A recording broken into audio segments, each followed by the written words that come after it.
기도합니다. 하나님 말씀 시편 103편 1절에서 5절입니다. 구약성경 876페이지 시편 103편 1절에서 5절까지 우리 한 절씩 교독하겠습니다. 내 영혼아 여호와를 송축하라. 내 속에 있는 것들아 그의 거룩한 이름을 송축하라. 내 영혼아 여호와를 송축하며 그의 모든 은택을 잊지 말지어다. 그가 내 모든 죄악을 사하시며 내 모든 병을 고치시며 내 생명을 파멸에서 속량하시고 인자와 긍휼로 관을 씌우시며 같이 읽죠. 좋은 것으로 내 소원을 만족하게 하사 내 청춘을 독수리같이 새롭게 하시는도다. 아멘. 주일 예배 나오신 여러분을 환영하고 축복합니다. 옆에 있는 분들 인사합시다. 환영합니다. 축복합니다.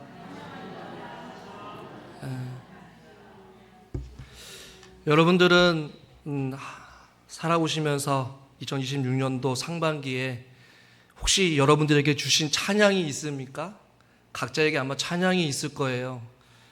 저는 개인적으로 올해 제가 즐겨 부르고 또 즐겨 들었던 찬양이 있는데요. 그것은 바로 찬송가 491장 저 높은 곳을 향하여 날마다 나아갑니다 라는 찬양이 하나 있었고요.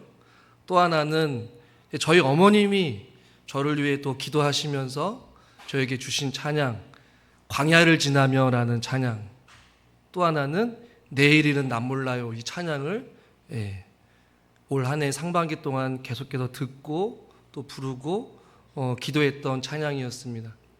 여러분들에게는 혹시 어떠한 찬양이 있으십니까? 가끔 신방을 가다 보면 이제 좋아했던 찬송가를 여쭤보고 그 찬양을 하곤 합니다. 제가 기억에도 어떤 분들은 찬송가 400장을 좋아하시는 분도 계시고 또 어떤 집사님은 찬송가 301장, 저희 교회 성도님들 대부분이 찬송가 301장을 굉장히 좋아하시더라고요. 그래서 어르신들 신방 갈 때마다 그 찬송가를 참 많이 불렀습니다. 그리고 오늘 장로님께서 인내하며 이겨내면 이 찬양도 가사에처럼 올 한 해에도 우리가 이제 하반기를 맞이하여 인내하고 믿음 안에 살아가다 보면 하나님께서 반드시 우리에게 치료와 회복의 역사가 일어나게 될 줄 믿습니다. 오늘 저는 이제 상반기를 되돌아보며 맥주 감사주일로 같이 함께 말씀을 나누려고 하는데요. 그 많은 말씀 가운데 특별히 시편 103편을 같이 함께 말씀을 통해 은혜를 나누려고 합니다. 어떤 학자는 이 시편 103편은 믿음 나무에 핀 가장 순수한 꽃송이다. 자막을 넘겨주세요. 믿음 나무에 핀 가장 순수한 꽃송이다 라고 표현할 정도로 다윗의 많은 시편 중에서 굉장히 아름답고 순수한 열매를 맺는 어떤 그러한 내용들로 알려져 있다라고 이야기를 합니다. 오늘 우리가 읽은 본문에서도 이 짧은 본문이지만 내 영혼아 여호와를 송축하라 송축하라 송축하라 라는 말씀이 3번씩이나 반복합니다. 내 속에 있는 것들아 그의 거룩한 이름을 송축하라 라고 말씀하고 있습니다. 내 속에 있는 모든 것, 원문에서는 내 속에 있는 모든 내장들아, 모든 몸 안에 있는 기관들아, 혹은 전 세포들아, 현대적으로 말하면 머리부터 발끝까지 너가 여호와를 찬양해야 된다라고 이렇게 표현하고 있어요. 그의 거룩한 이름, 사람이 함부로 사용하거나 부를 수 없는 이름입니다. 당시 성경 기록할 때에 엘샤다이, 여호와, 하나님이란 단어를 쓸 때에는 한 획을 긋고 또 씻고 한 획을 긋고 또 씻고 하나님의 이름을 함부로 쓸 수가 없었습니다. 그만큼 하나님의 이름을 망령되이 일컬을 수 없는 이름이 바로 여호와 하나님입니다. 오늘 다윗은 그래서 내 속에 있는 모든 것들아 전심으로 그 거룩한 이름을 송축하라, 찬양하라 라고 말씀하고 있는 것입니다. 그 여호와의 이름은 단순한 호칭이 아닙니다. 그 이름 안에 무엇이 있습니까? 그분의 속성이 있습니다. 그분의 인격이 있습니다. 그분의 능력이 있습니다. 모든 것을 포괄하는 거예요. 그래서 다윗은 오늘 시제가 다윗의 시라고 되어 있잖아요.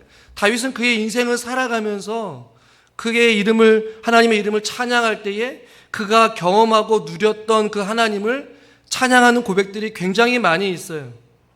그런데 가장 순수한 꽃송이처럼 아름답게 피어난 꽃송이와 같이 다윗은 그 하나님을 찬양하고 있는데, 그 찬양할 이유에 대해서 오늘 성경은 말씀하고 있고 그것을 우리에게 잊지 말라라고 결론적으로 말씀하고 있어요. 하나님은 어떤 분이신가?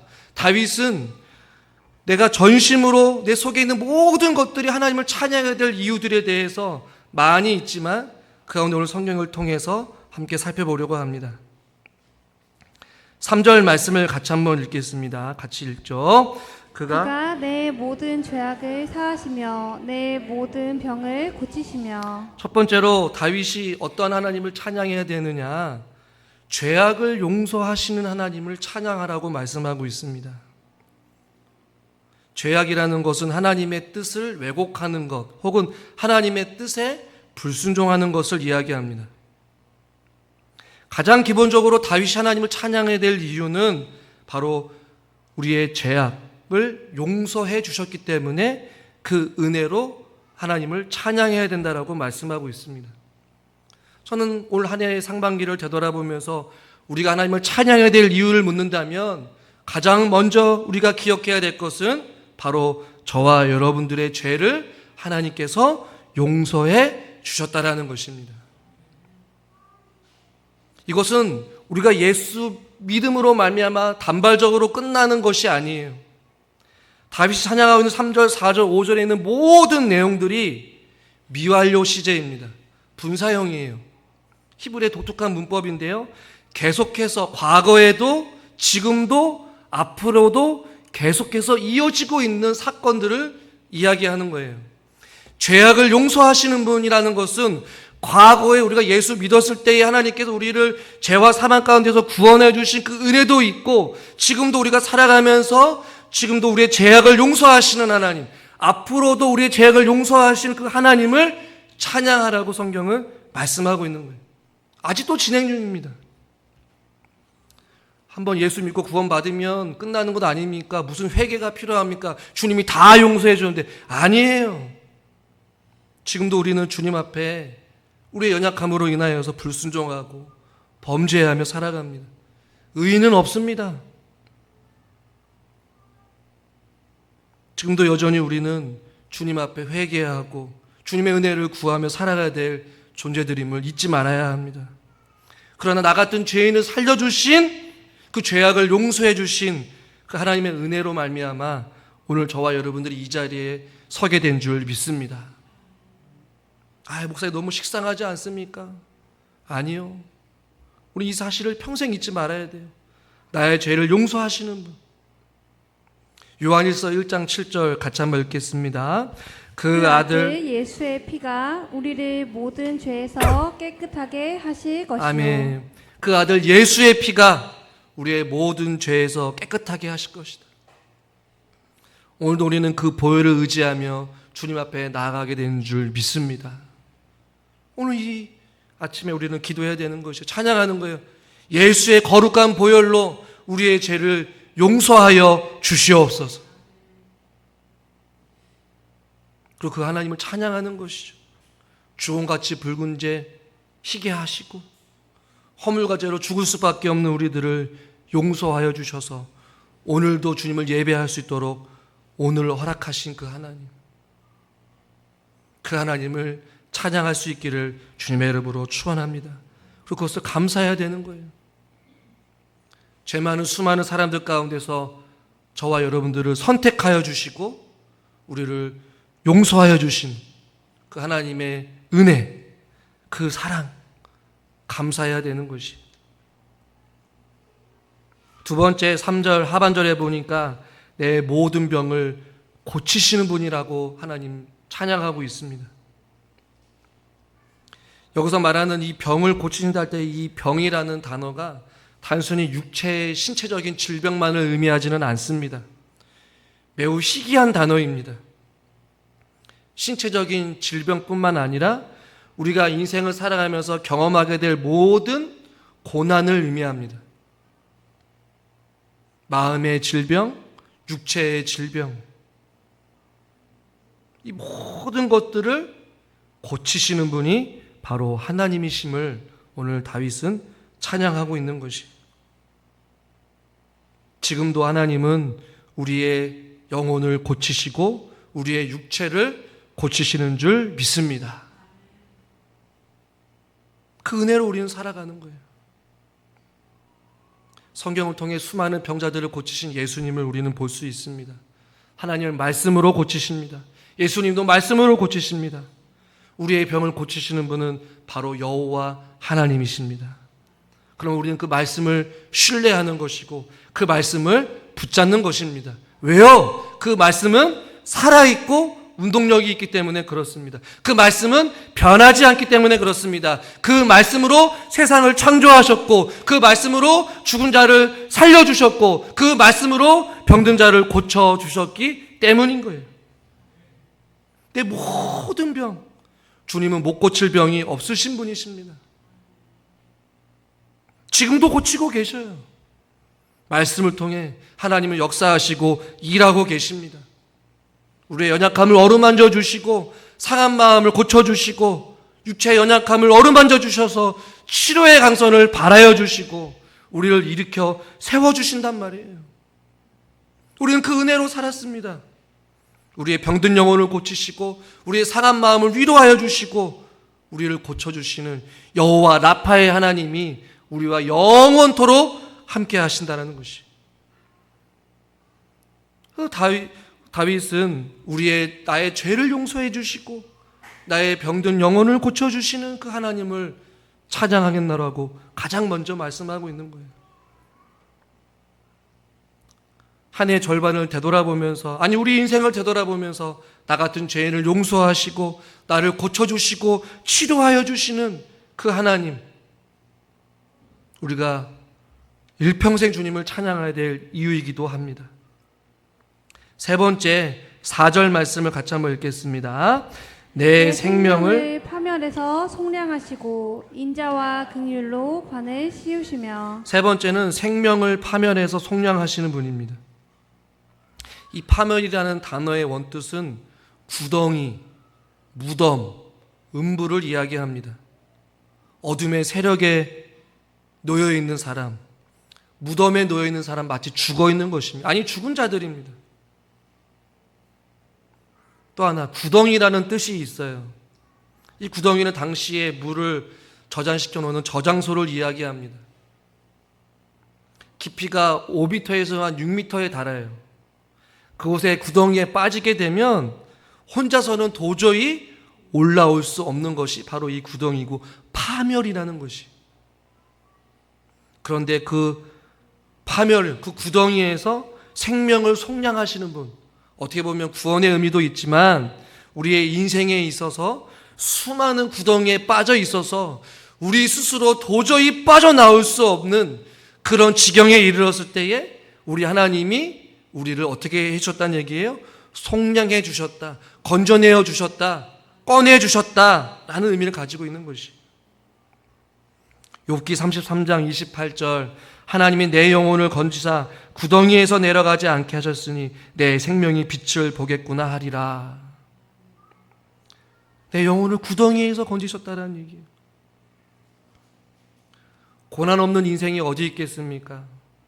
우리는 수도 없이 크고 작은 구덩이에 빠져서 우리 스스로 도저히 빠져나올 수 없는 어려움을 만납니다. 환난을 만납니다. 질병 앞에 무너집니다. 환경 앞에 무너집니다. 물질 앞에 무너집니다. 사람 앞에 무너집니다. 끊임없이 빠져요. 넘어집니다. 우리의 힘으로 일어서려고 하고 우리의 능력으로 감당하려고 해보지만 감당하지 못할 때마다 하나님이 우리에게 감당할 수 있는 은혜를 주시고 지혜를 주시고 힘을 주시고 사람을 붙여주시고 하나님께서 그 환경을 역전시켜 주신단 말이에요. 믿음으로 인내할 때에 하나님께서 고쳐주시고 또한 그 생명에서 파멸에서 속량해 주시는 그 하나님의 은혜를 우리는 경험하고 있다라는 것이죠.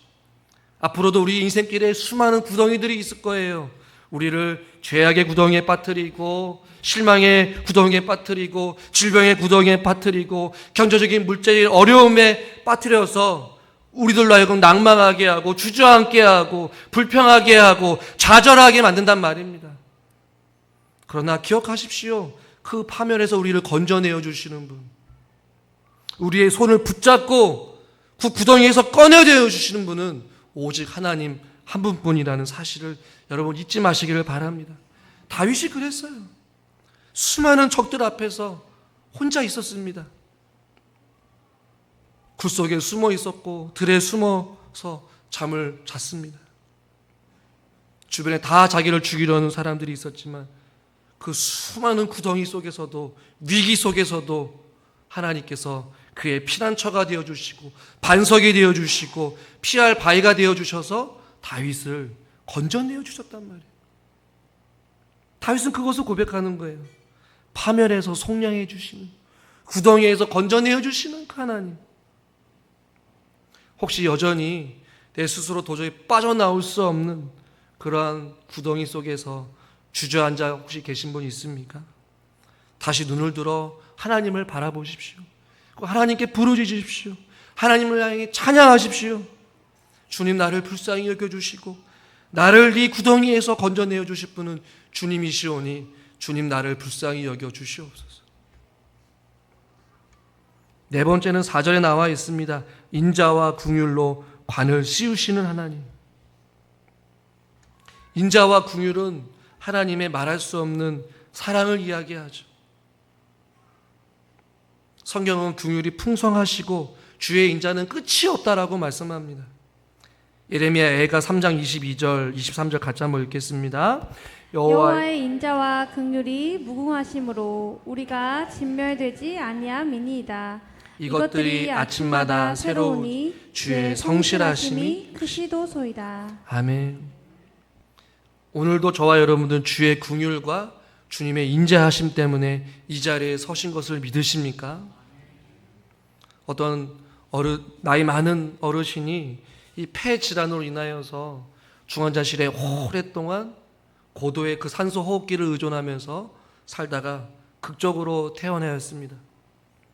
청구된 치료비를 보니까 가운데 여러 가지 이제 약도 있고 치료제도 있고 수술비도 있고 병원비도 있고 있었어요. 근데 거기에 산소 호흡기 사용료가 있었다라고 이야기를 합니다. 보면서 그 어르신이 펑펑 울면서 그 치료비 청구서를 보고 펑펑 울었다라고 이야기를 해요. 그러니까 의사가 어르신 병원비가 너무 많이 나와서 혹시 울고 계십니까? 병원비를 분납해도 되니까 너무 걱정하지 마세요. 그 어인이 병원비가 많이 나와서 운 것이 아니었어요. 돈이 아까워서가 아니라 병원에 있는 동안에 자기가 산소를 마신 그 값이 이렇게 많이 나왔는데 자기가 일평생 살아오면서 공짜로 숨을 쉬며 살아 숨 쉴 수 있도록 해주신 그 하나님의 은혜가 얼마나 귀한지를 깨달아 알았다는 것이. 그래서 자기 자신은 한 번도 그 당연한 숨쉬기에 감사해 본 적이 없다라고 이야기를 해요. 여러분은 혹시 숨을 쉴 수 있음에 감사해 보신 적 있으십니까?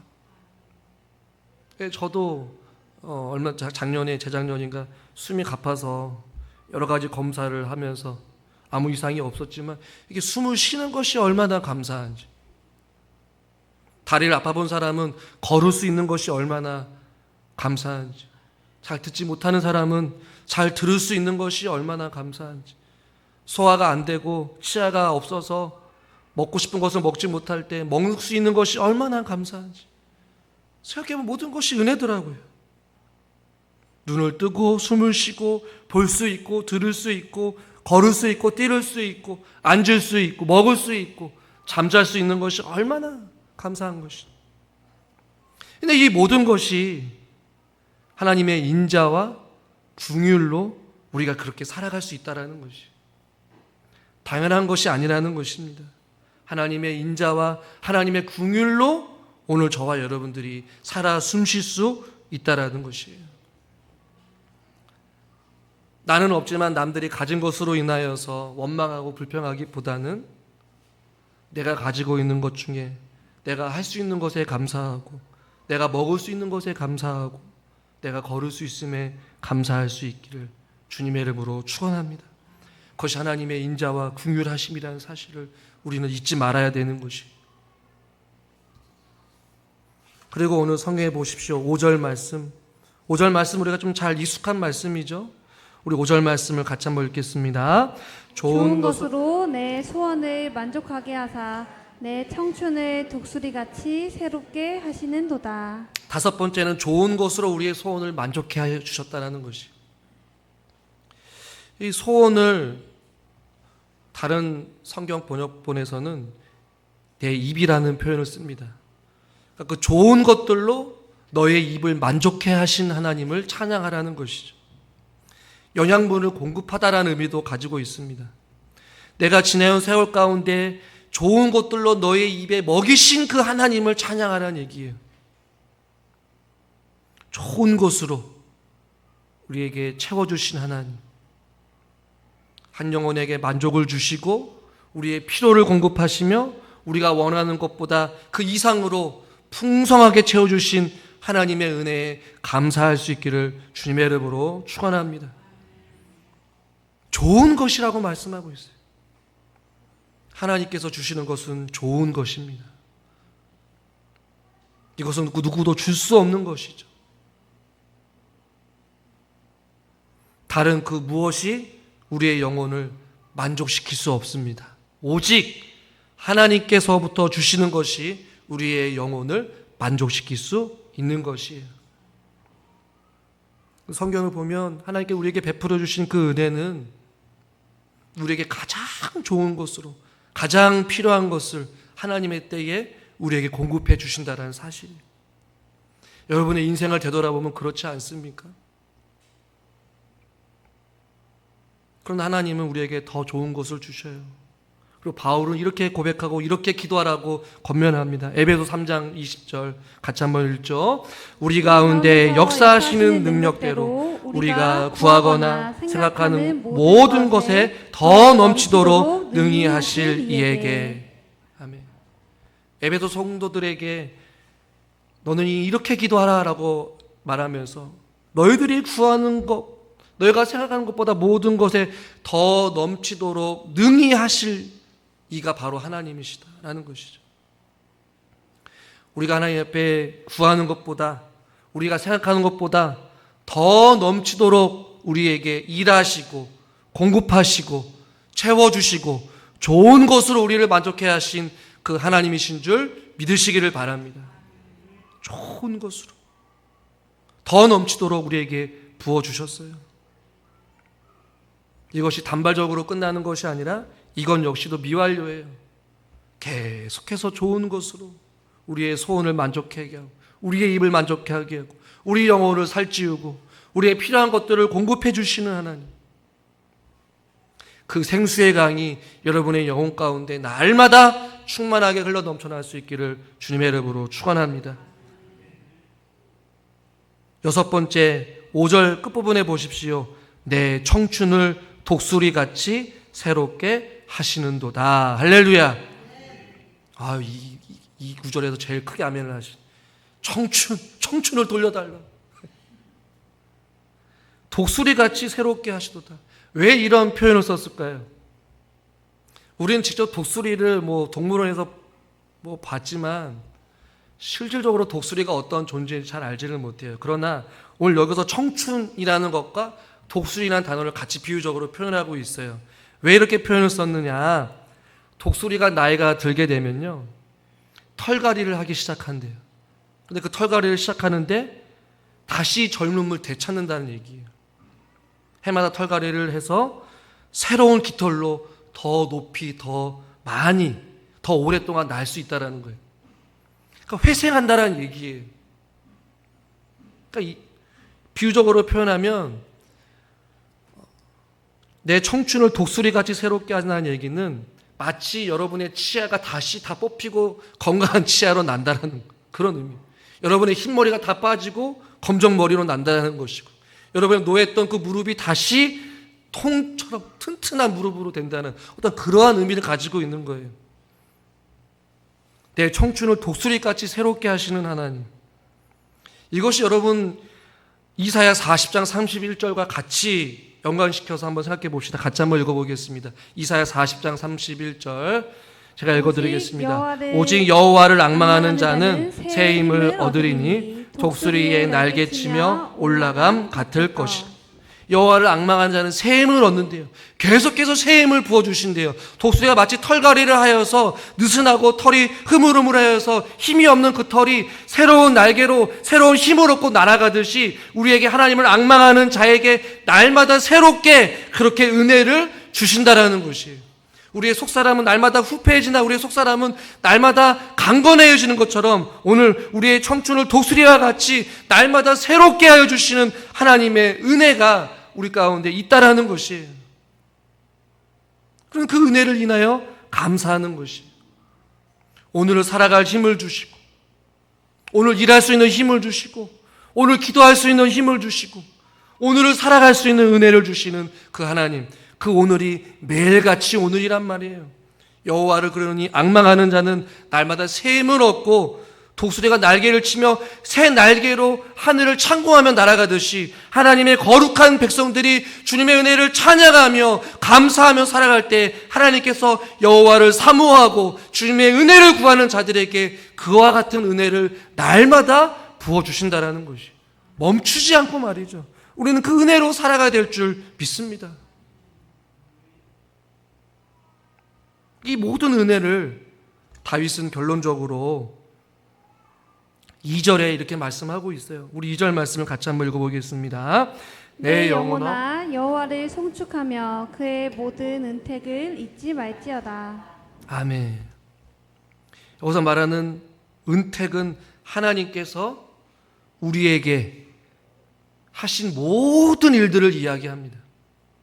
다윗이 이야기한 죄악을 사하시고 모든 병을 고치시고 구덩이에서 속량하시고 인자와 긍휼의 관을 씌워주셔서 우리에게 은혜를 주시고 날마다 좋은 곳으로 채워주시니 하나님의 모든 행하심과 일하심 그 은택을 잊지 말라는 것이에요.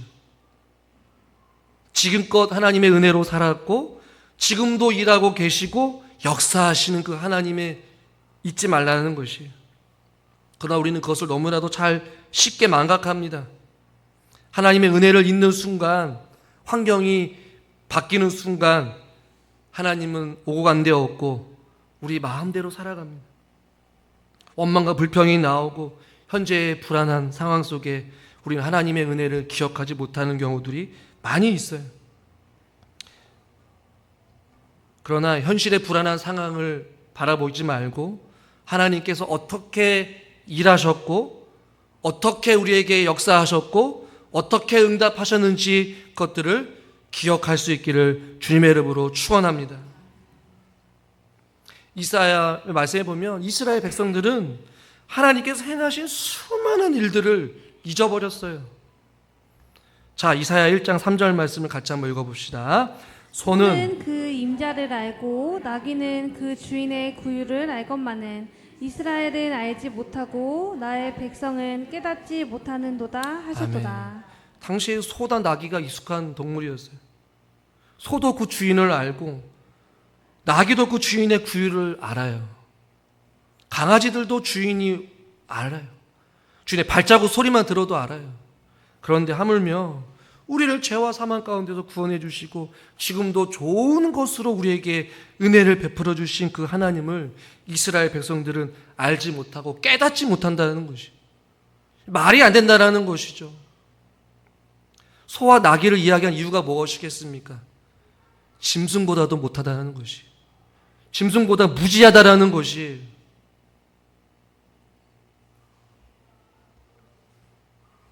이때뿐만 아니었습니다. 사사기 시대에 자기의 소견대로 살아갔던 자들이 어떤 자들인지 한번 보십시오. 사사기 2장 10절 말씀 같이 한번 읽겠습니다. 그 세대의 사람도 다 그 조상들에게로 돌아갔고 그 후에 일어난 다른 세대는 여호와를 알지 못하며 여호와께서 이스라엘을 위하여 행하신 일도 알지 못하였더라. 세대의 사람들, 하나님의 은혜를 경험했던 사람들이 다 죽었어요. 그들이 잃어버리니까 그들의 자녀들에게도 하나님이 무슨 일을 행하셨는지를 모르는 거예요. 그 후에 일어나는 다른 세대들도 여호와를 당연히 알지 못하죠. 이스라엘을 위해 행하신 일도 당연히 모르는 거예요. 믿음으로 전승되어지고 전해져야 될 하나님의 말씀이 까마득하게 잊어버린 거예요. 잊혀져 가는 것이죠. 여러분, 주의 은혜가 우리의 삶 속에 잊혀져서는 안 됩니다. 주일 예배 끝나고 문 밖을 나가는 순간부터 일주일 동안 하나님을 잊혀서 살아가서는 안 되는 것이에요. 그래서 출애굽하여서 가나안 땅에 들어갈 때 그 다음 세대들에게 신명기에서는 그들에게 각별히 권면한 말씀이 있어요. 신명기 11장 18절부터 보면 너희는 나의 이 말을 너희의 마음과 뜻에 두고 또 그것을 너희의 손목에 매어 기호를 삼고 너희 미간에 붙여 표를 삼으며 19절 그것을 너희 자녀에게 가르치며 집에 앉아있을 때든지 길을 갈 때든지 누워있을 때든지 일어날 때든지 이 말씀을 강론하고 집 문설주와 바깥문에 기록하라. 가나안 땅에 들어가는 세대들에게 가나안의 신문명을 보며 살아갈 자들에게 하나님의 그 말씀을 손목에 메고 기호로 삼고 미간에 붙이면서 기억하라는 것이 오늘날도 마찬가지입니다. 한 해를 되돌아보고 감사 주려면 우리가 감사하는 것이 아니라 우리는 일평생 이 시편의 다윗의 고백과 같이 우리에게 주신 그 은혜, 지금도 일하고 계시고 앞으로도 우리에게 베풀어 주실 그 은혜를 기억하면서 우리는 하나님이 우리에게 행하신 모든 일들을 잊지 말고 감사하며 우리의 속에 있는 모든 것들이 하나님을 송축하는 삶, 저와 여러분의 삶이 될 수 있기를 주님의 이름으로 축원합니다. 기도하겠습니다. 하나님 아버지, 내 속에 있는 것들아 여호와를 송축하라 라고 말씀해 주신 주님, 우리에게 베풀어 주신 그 은혜가 너무나도 귀하고 감사한데 그것들을 당연하게 생각하지 않게 하여 주시옵시고 우리에게 행하신 모든 은택들을 잊지 않게 하여 주시고 늘 기억하며 마음판에 새기며 하나님 말씀 앞에 순종하며 우리에게 좋은 곳으로 채워주시는 그 하나님의 은혜를 날마다 찬양하며 감사할 수 있는 저희들을 되게 하여 주시옵소서. 예수님의 이름으로 기도드리옵나이다. 아멘.